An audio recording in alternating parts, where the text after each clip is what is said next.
You are listening to C-Suite Perspectives, a podcast by the Conference Board. Welcome to C-Suite Perspectives, a signature series by the Conference Board. I am Dr. Lori Esposito Murray, co-chair of the 2024 Distinguished Leadership Awards and former president of the Committee for Economic Development, the Public Policy Center of the Conference Board, and guest host of today's episode. In today's conversation, we will discuss leadership in challenging times, where we feature outstanding CEOs who are recipients of CED's Distinguished Leadership Awards for Corporate Citizenship and Business Stewardship. Today, I have the privilege of speaking with our 2024 honoree, Robert Smith, founder, chairman, and CEO of Vista Equity Partners, a leading global investment firm which is focused on investing in enterprise software, data, and technology-enabled businesses. Robert founded the company in 2000, and today it has over $100 billion in assets under management. Along with being an investor, Robert is an inventor, engineer, and dedicated philanthropist with a focus on many of the issues that are central to CED's mission. Robert, welcome. We're so pleased to have you joining us today. I'm so happy and honored to be here, Lori, and very good to see you. So let's start. Your career in the private sector has traversed significant disruption. The launch of the internet, the Great Recession, the pandemic, geopolitical and domestic upheaval, and now even these rapid technological advances. So focusing on leadership and risk management, do you find the challenges becoming even more difficult to traverse today? And what would you identify as the key pillars of your leadership navigating the unpredictable? That's a great question and a broad one. You know, the world that I was born into was really embracing new forms of technology. The ones that had the most impact, of course, were really the advent of the computer and then, ultimately the internet. And these waves of innovation constantly are washing throughout the business community and continuing to wash and impact all of the social and communities throughout the world. And it's been just really interesting to really be a part of this. The transformational change that has occurred in the way society engages, interacts, connects, and the way the businesses have found themselves in many cases at the center of some of the social change, which has been one of the more interesting dynamics. I came to this really as a scientist, a technologist, an engineer, and ultimately evolved to become an investor in this space. And it became very clear to me, just because of my age and the dawning of the computer age, that technology was going to have an outsized impact on a number of things. One of the most important, I think, is the productivity that mankind brings to the work that they do. The world that I live in is enterprise software, which is business software. And I will still argue today it has been the most productive tool introduced in our business economy in the last 50 years and likely will be for the next 50 years. And the way that this has all evolved has created, opportunities to actually create change in organizations, in productivity, not surprisingly, and of course in society. The use of technology, the way that we can enhance educational opportunities, the way that we can, skill workers to actually become more productive, and in many cases provide opportunities to de-risk environments by having, faster communication environments, and to look at business constructs and implement computing systems that actually provide information where decisions can be made. And I think those elements are going to continue, even as you think about embracing, I call it this new kid on the block called Gen AI. What this whole generative AI, artificial intelligence dynamic will do is create a new set of tools and systems that, if we manage them properly, which I think is a big challenge in some respects, but I hope I'm hopeful that we will put the right constructs around it to get it right, will actually make for a more productive environment, frankly, safer environments that create more opportunity for all people to participate in I'll call it the bounty of business and society generally. So as this all evolves, I call it the great privilege to be at the center of parts of this in enterprise software, and understanding and figuring out that, bringing systemic change to companies, not just in their operations and performance, but the way they create inclusive environments so that we can get the best out of people, I think is going to make a major difference in the way that technology hits and impacts our society in the U.S. one, but also provide more leadership in how other countries can engage the parts of their constituency to be more productive and frankly provide real value to the community of humanity and work that we do together. So, as you've just been focusing on, you were there at the creation, basically, of this technological wave. We would really value your assessment of what is the impact of Gen AI? Where are we in terms of technological development? Is this an inflection point? A great question insofar as there's not a lot of crisp answers ultimately in terms of where we are today, but directionally, there are some very strong, call it motion and vectors. I've been spending the last, year and a half or so across this landscape, multiple Gen AI conferences, conversations with groups of people who are at the center of the technology on the one hand, and in many cases, folks like us who are at the center of the implementation of this technology. It is clear that it is going to have a major impact across the entire, I'll call it, economic landscape across this planet in different waves and in different points in time. The capacity that these solutions will bring will, frankly, outstrip capacity that we've seen in the past for solving problems at scale, solving problems with low latency and decision making. And that can be a really good thing. And we will have the ability to continue to lean out the unutilized capital and working capital in businesses on the one hand, but also help make better decisions on how assets, how people, how systems should work to be more efficient.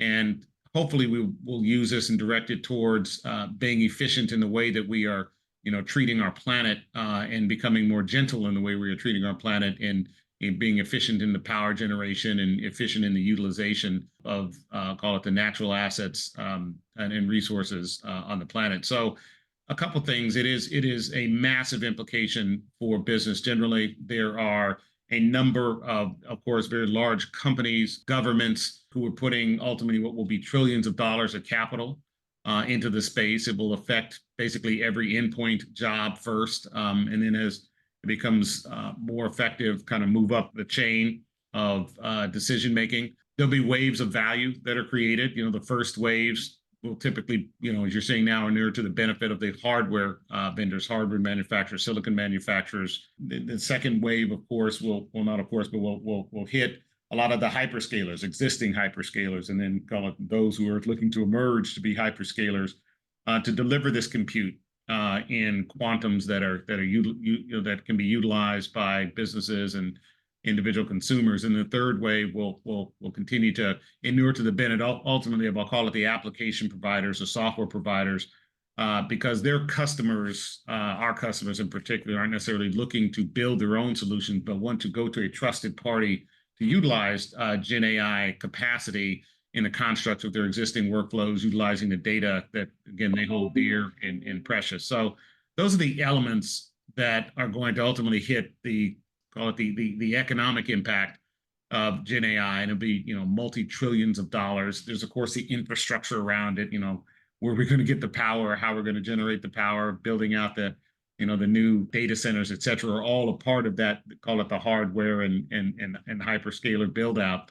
But it's going to have massive implications. And I think it's going to be important, as leaders, to understand how to create systems of scale where the tool can be used to enhance productivity and utilization of our customers. And I think that's an important and fun part of my business and my job today, thinking about product innovation, product uplift, product enablement, also the productivity of generating code. It will create an opportunity to take existing code bases, make them more efficient at a faster rate, which ultimately will drive more value across the value chain of the economy generally.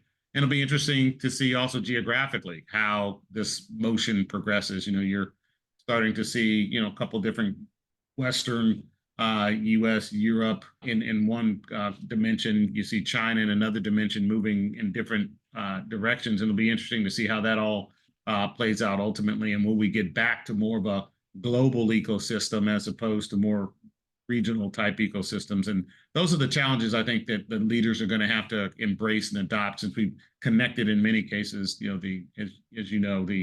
the supply chains that supply, key products and tools and solutions across that technology and others. So it's going to be quite interesting over the next few years to be a part of this, next wave of transformation. So one of the bedrock principles of Vista is belief in the transformative power of technology in terms of diversity, inclusion. And I'd like to turn to that, since that's an area that you're particularly committed and focused on. And looking at the Supreme Court's decision, there's been serious concerns that the progress in diversifying the workforce will roll back. Why do you consider this such an important priority for business enterprises? And what would you recommend, given the Supreme Court decision and where we're heading? What's the best pathway forward for businesses? Yeah, simply put, I would recommend that businesses continue to lean forward in building out diverse workforces. The data is clear. It's overwhelmingly clear. And you can look at the McKinsey studies, the BCG studies, the Deloitte studies, that all talk about how more diverse representation at the board level, at the company level, expands opportunity and decreases risk. And, you think about one of the McKinsey studies talks about companies in the top quartile of ethnic diversity have a 39% higher likelihood of outperformance compared to those in the bottom quartile. It's just, the data is just overwhelming. You look at one of the Deloitte studies. I remember seeing one that talked about organizations with diverse workforces are more likely, I think it's 8 times more likely to achieve better business results, twice as likely to meet or exceed financial targets, and can spot and reduce risk by 30%. So if you believe that you are in a position as a fiduciary to drive and maximize value for the assets, the companies, the groups that you work for and work with, it's imperative to look at the data. And it's critically important that executives, especially in times where I call it, you've got scarcity of talent in many cases, you've got to tap the best talent on the planet, and in many cases in the U.S., and enable them to participate in the businesses that drive our economy, that drive our national security. We would be, foolish and would shoot ourselves in the foot if we start to move to places where we're not understanding that data and not embracing what those opportunity sets represent. And the reason is because I like to say, we have done a couple of things. We have distributed computing power globally at this point. And so all countries on the planet, in some respects, have the ability to, activate and actualize, all their citizenry. And it would be unwise for the U.S. not to actualize all of its citizenry to participate in what is our greatest national defense, which is our economy and our economic productivity. So, some of these decisions I look at, and political on the one hand, but make no sense economically and from as a fiduciary to how you embrace and drive your businesses forward to optimize returns and minimize risk, which is really the job of the fiduciaries of these companies. We're going to take a short break and be right back with more of my conversation with Robert Smith. What does the future of work mean for your employees? How will your company navigate ESG? Will there be a global recession? At the Conference Board, our experts translate the latest research and economic analysis into insights and real-time problem solving for your organization. Membership at the Conference Board provides your team with an assortment of knowledge, from economics, marketing and communications, ESG, public policy, and human capital. As a member, you'll have access to our center experts, member-exclusive events, data and benchmarking tools, and peer sharing that will help you understand the present and shape the future. Consider becoming a Conference Board member today by visiting www.conference-board.org. Welcome back to C-Suite Perspectives. I'm your host, Lori Esposito Murray, co-chair of the 2024 Distinguished Leadership Awards and former president of the Committee for Economic Development, the Public Policy Center of the Conference Board. I'm joined by Robert Smith, founder, chairman, and CEO of Vista Equity Partners. So even getting more specific in terms of the areas that you're focusing on, you're involved in a number of, you're leading a number of really important initiatives, the Southern Communities Initiatives, the Student Freedom Initiative. Could you share with us what you're trying to achieve, what you're involved in, what you're trying to achieve with those, and what is the role of business in terms of helping to move this forward? Sure.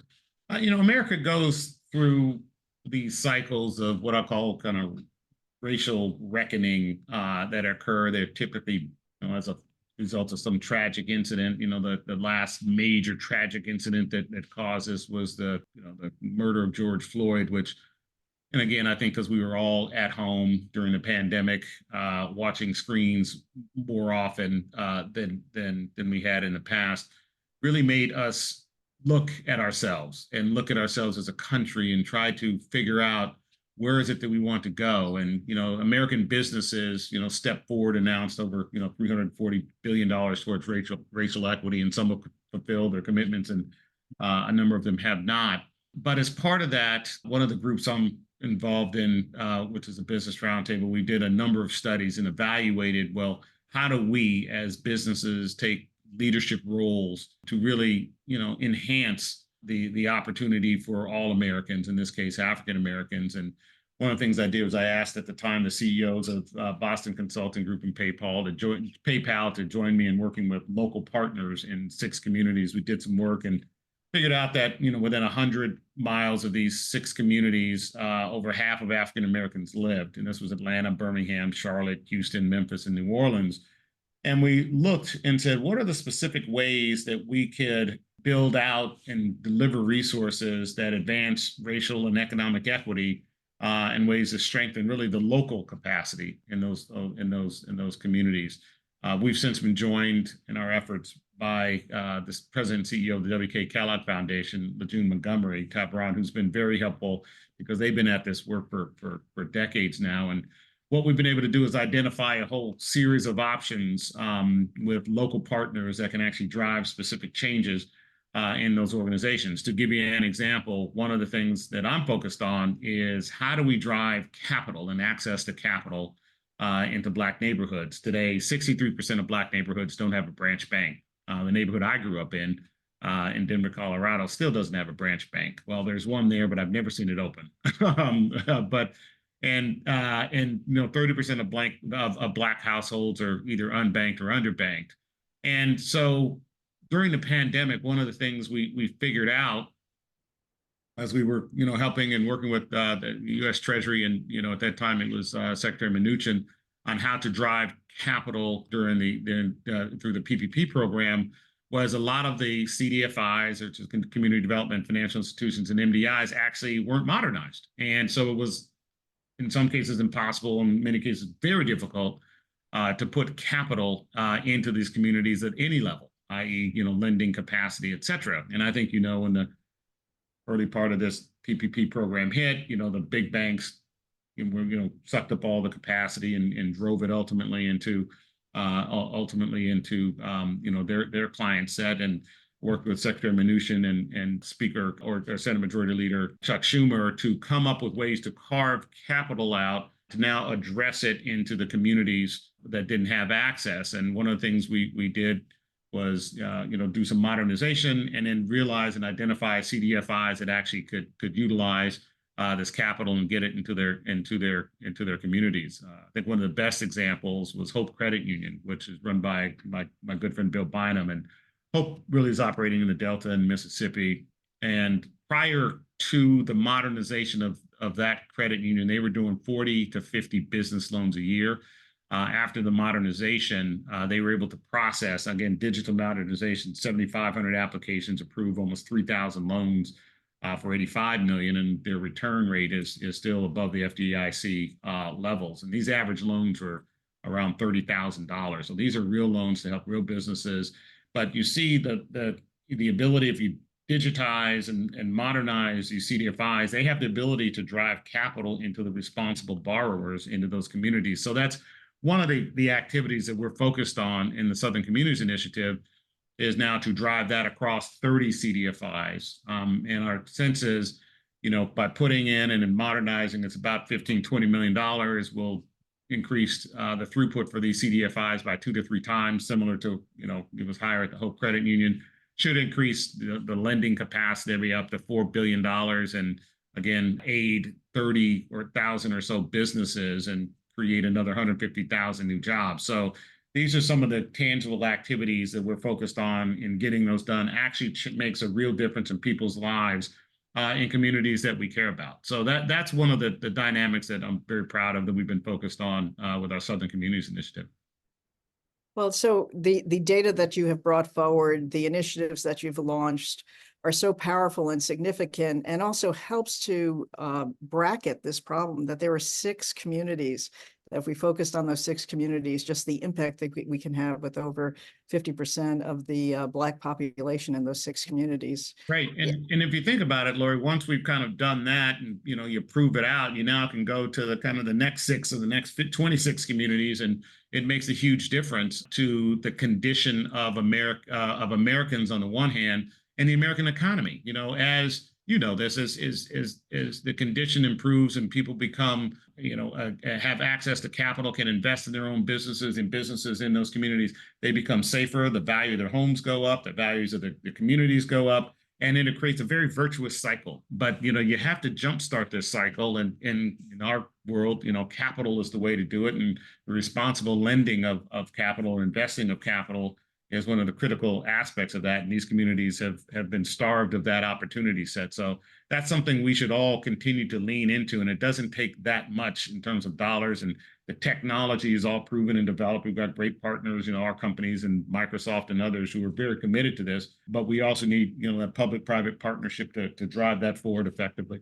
I also want to give you the opportunity to share 2 other areas that are very important to CED and very important to your focus, which are mentorships and internships, as well as access to broadband, and how that could really change the dynamic.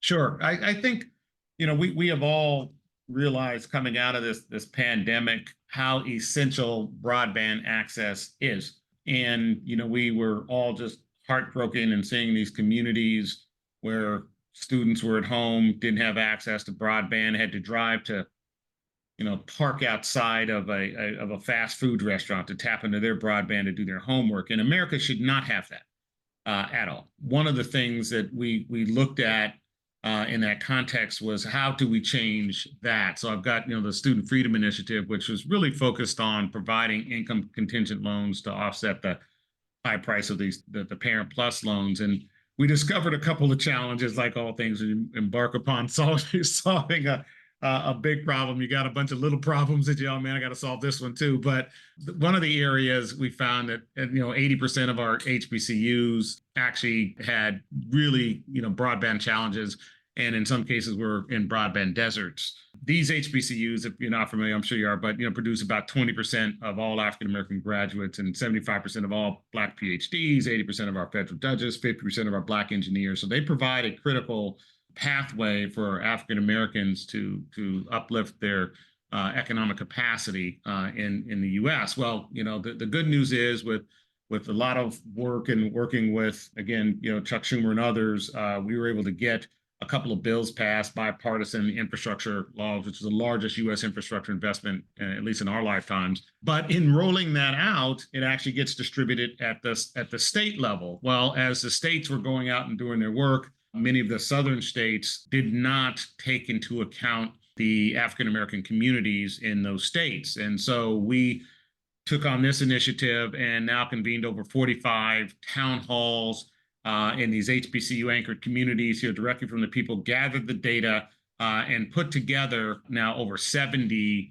broadband plans now that are now part of the overall plans, and now getting submitted to the state governments, and the state governments are going to now start to distribute these resources and capital for the broadband build out, which is going to come through the Department of Commerce. But again, had we not done that, it was clear that data of where the deficiencies would not have made it into the submission process, and potentially these communities would have been left out. So We've now worked with, again, 19 of these state broadband offices to create this broadband digital equity plan, and that will now enable these communities to now get funding, or at least compete for funding. And now we'll see, hopefully the funding will be done equitably. And if not, we'll be back to figure that out. And that should change really the condition of those communities. The other thing that you mentioned, I'll talk about, is our internship program. I think, my business career really started as an intern at Bell Laboratories, which, at the time really housed what were our greatest scientists in many respects, that were focused on what was in the digital, this new digital wave. I had the great opportunity to have that internship when I was 17 years old, and it changed my life. It opened my aperture. There were no engineers in my neighborhood or folks who worked in that space. And so, those experiences there, and I ultimately, matriculated through a whole series of internships at Bell Labs and in a couple other places, helped me really understand the opportunity that comes from access. And so what we built out as our program, Intern XL. Intern XL has now 29,000 students on the platform. I think we've got over 650 learning modules and over, I think, 500 corporate partners that provide internships. These students are HBCU students or come from MSI, minority serving institutions, and they're STEM oriented. And so, these students, highly engaged platform, spend, 5-10 hours doing critical training a month, and certifications in many cases, and access to jobs and opportunities. And again, would encourage all of your members to go and participate. If they take one intern, take 50 interns, depending upon the size. I think these are the things that change the lives of individuals, that actually really improve the condition of our overall economy. We've actually just signed an agreement with the country with Canada, because they want to utilize this same system for their First Nations initiative for their indigenous population. And Brazil has asked for the same thing. So, people realize the importance of giving young people an opportunity to participate in the economy and to learn what it is that business does and how businesses enable stabilization of communities and enable economic opportunities for individuals and families. So thank you for giving me an opportunity to talk about that one. That's a great program that we're very excited about. And, and again, you have brought to light statistics and have really emphasized data that pushes the importance and highlights the importance of these initiatives. And I just want to highlight two that you have mentioned, that 2/3 of Black household wealth is spent servicing student debt. And another one that I found really stunning was that of the 100 historic Black colleges, or the endowment of all 100 does not equal one Ivy League. Right. And so again, these are, elements that create long-term dampening of economic opportunity. And so to the extent, again, I have the great privilege of leading Vista, and the good news about what we do is, as we think about our mission of being fiduciaries for capital and driving, high returns, low loss ratios across our platform, we know that bringing in talent and engaging talent from all parts of our society enhances our returns. We're founding members of Girls Who Invest. It's an organization committed to creating pipelines of talented, motivated young women into the investment management industry. We focus on our Frontier Fellows program, where we're looking for people who are coming from challenged backgrounds and enable them to participate in, a private equity business, a credit business, et cetera. And we have found that, like all things, just like my internship at Bell Laboratories, you find highly motivated, brilliant people that, when these opportunities come, they really bring their best selves to it. And in many cases, then give back in many ways, not only teaching, training, but also capital to help the schools that they came from and the communities that they're from to uplift overall, those dynamics. And I think that's what we look for, that virtuous cycle of how people are going to give themselves into our community of work, and the returns of capital that we give to them or that they earn, they can deliver back into the communities that they care about. And if I have my history of your history correct, you received that Bell Labs internship as a high school student when they were internships for college students. Right. That's exactly right. Very impressive. Yeah, thanks. I like to say a lot of persistence, tenacity, and I think they just felt sorry for me because I called them every day for weeks and months, and ultimately said, "Let's give this kid a chance," and it worked out. So, again, I'm thankful and feeling blessed about that. So just as a final wrap-up question, your commitment and your values to improving society, opening up opportunities, making sure there is equal opportunity, who would you attribute, or what would you attribute the installation of those values that you've brought forward in your own life? Yeah, I would say my parents, my mother and my father, the two of them were very much part of their community. My mother grew up in the East Coast in Washington, D.C. My father was third generation in Colorado. And once they, married and had my brother and I saw them kind of walk the talk, I guess it is. I saw my mother, write the check $25 a month to United Negro College Fund. And, we were by no means wealthy. They both were school teachers. And if you recall, school teachers in the summers did not have jobs because they had to go get other jobs I saw my father take on, he ultimately became a principal, and my mother did too, ultimately. But as they moved up, I saw him, take on some of the issues of the community because, he had relationships with with the government, basically, through the school district. One story I tell, in Colorado, in Denver at that time, it used to snow quite a bit in the winters, and they closed down the schools for school days. And of course, we as kids were all excited about it because we could stay home, didn't have to go to school. But you didn't realize until much later that the parents then had to stay home because what would happen is the streets would be covered with snow. And so the parents couldn't get to work. They couldn't get to the bus stop, et cetera. And, 2 to 3 days later, there'd be one snowplow would come down the street, make a single stripe, and, people were able to get out. And, 3 days later, and finally the bus would come take us to school across town. We'd go across town, and, the streets were not only paved, but they were dry, which meant they had been paved 3 days earlier. And so my father took that on and said, listen, it is unfair that we don't, our streets don't get plowed for 3 days and people can't go to work. And remember, a lot of these folks were, the working class wage workers, and you don't go to work, you don't get paid. And if you don't get paid, it actually affects the condition of your children and your family. So he took that on. And sure enough, I saw, ultimately, the day it snowed, we'd get at least that one stripe down the street and people could get to work. And even though you may be home for a school day, people get to work and actually can support their families. So I saw, these two people in my house take on problems that were outside of our immediate family's needs to help improve the condition of our community.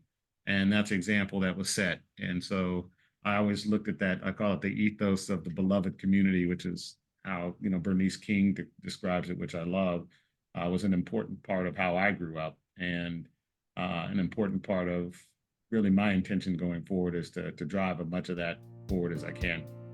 Well, Robert, it is truly our privilege to talk with you today, and our real privilege to be honoring you this year, and looking forward to the celebration in October at the Distinguished Leadership Awards. Thank you so much.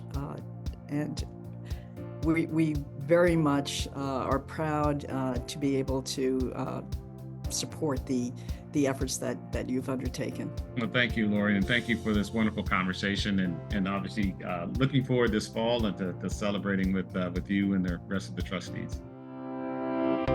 You have been listening to C-Suite Perspectives, a podcast by the Conference Board.